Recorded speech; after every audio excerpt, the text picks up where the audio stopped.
Mina the Hollower can wield 5 different weapons during her adventure, but you'll have to choose just one to start with. Understanding how all the weapons work is key to getting the game started on the right foot, so this guide is here to help you do just that. In the opening moments aboard the ship, you'll be sent down into the hold as part of the tutorial. In here are your first 3 weapons to choose from: a pair of daggers called Whisper and Vesper, a flail called Nightstar, and a big hammer called the Blaststrike Maul. I'll explain each one of these in detail, but know that you can try them all out before leaving this room, and that you'll eventually be able to purchase every weapon anyway. It's wise to switch up your weapon from time to time during the adventure depending on what threats are in the area, but it's also good to pick a main that you can generally rely on. Whisper and Vesper are the fastest attack option out of the gate. Mina the Hollower takes a lot of inspiration from the top-down Zelda games, and these twin daggers feel the most like Link's sword. They don't do as much damage as the other starters, but you can attack fast enough with them to make up the difference. They're the simplest choice, but they're also effective. Each stab has a little pushback against enemies, but of course you have to stay up in their face to do that effectively. Luckily, its first upgrade gives you a lunging attack that corrects the dagger's biggest problem: range.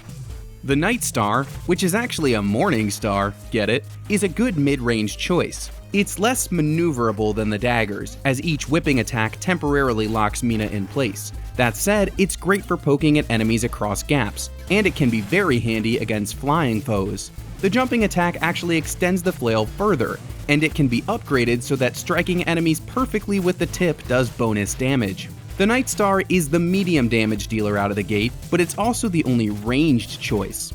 If you want to keep a safe distance as you're getting used to the game, it's a good option.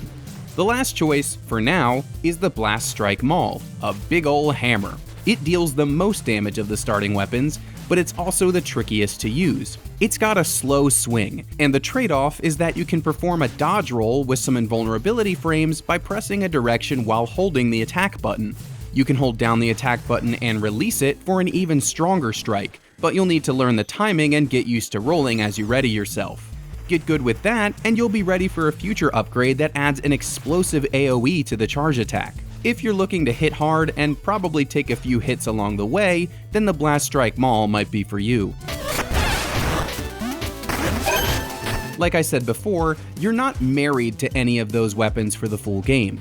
Once the prologue ends and you're free to explore Osix, you can visit Legovich the blacksmith near the center of town. He works in the orange building just west of the central fountain. Your first new weapon will cost 2,000 bones, and you'll notice he has 2 additional weapons on offer. There are 2 more that weren't available back on the boat, and we'll get to them in a moment. For now, pick any weapon you want, but be warned, after you buy your first new one for 2,000 bones, all prices will increase to 2,500. Furthermore, the next weapon you buy won't just be handed over to you even after paying. You'll need to fight for it. You see, Legovich's brother Armand does the real heavy lifting in the basement, and he's tired of not getting credit for his work. You'll have to knock some sense into him before you can pick up your third weapon and buy the other 2. Attack Armand right away and you'll barely do any damage. There's a trick to this fight. See the lava tiles at the top of the room? Burrow through adjacent squares and the lava will flow into them. If Armand touches it, his defense drops way down, letting you deal regular damage. Of course, the more lava you spread across the room, the more dangerous it gets for you too. Keep that in mind, and be sure to dig frequently since the lava cools down after a while. As for Armand's attacks, he'll kick twice if you're standing too close, or run at you from a distance. In both instances, burrowing away will get you clear of the attack. Armand can also cause boulders to drop onto the battlefield.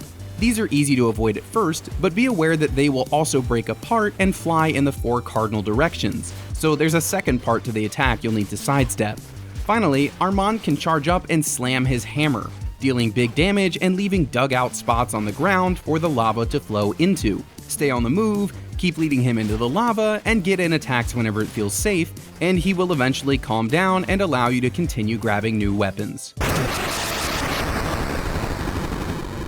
As for the more specialized arms in the collection, the first is a big shield called the Guardian Casket. This has the shortest range of any main weapon since the attack is a small shove, but it's also the only one that offers a parry. If you put your shield out right as a melee attack connects, you'll deal extra damage and knock the enemy back. Upgrading the Casket lets you double tap to send it circling around you in an AoE flurry. If you want to feel like Captain America or play more defensively in general, it's the one for you. Finally, we have the Battery Buster, aka the gun. This is the most versatile weapon in the game, offering the greatest range, but also a melee option for when you run out of ammo. The Buster fires orbs at all angles, and they can ricochet, so it's perfect for picking off enemies from a distance. You can't shoot forever though. The gun has limited bullets, but reloading is easy. You can switch between shooting and melee attacks at any time, and while in melee mode, every hit on an enemy or breakable object restores 1 bullet. You can bounce between both modes to juggle all enemy types, and you can upgrade to charged attacks to get extra oomph out of each hit. That covers all 5 main weapons in Mina the Hollower. By the mid-game, you should have a mostly full collection and a few upgrades under your belt, but this guide will help you pick your starter weapon and prepare you for the cost of buying new ones. I'm talking bones and the boss battle. For help with any other challenges in the game or tracking down its many trinkets and treasures, you're already in the right place. IGN.